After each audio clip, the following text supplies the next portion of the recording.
Nga igsuon atong tubagon kining usa ka batan-on nga ang ngalan sa iyang Facebook mao si Isinggit ang Kamatuoran. Matud niya sa iyang post, pangadjian ang namatay para malangit dakong bakak.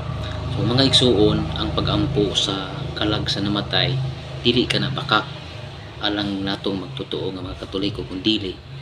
Matud niya dili ko na mabasa sa Biblia apan dako kani kaayo nga hagit kanato tungod kay mabasa gid kini atong ang mabasa diha sa unang Juan 5:15 ngadto 16 aduna man koy sala nga ika ampo pa ug aduna poy sala nga ika impierno.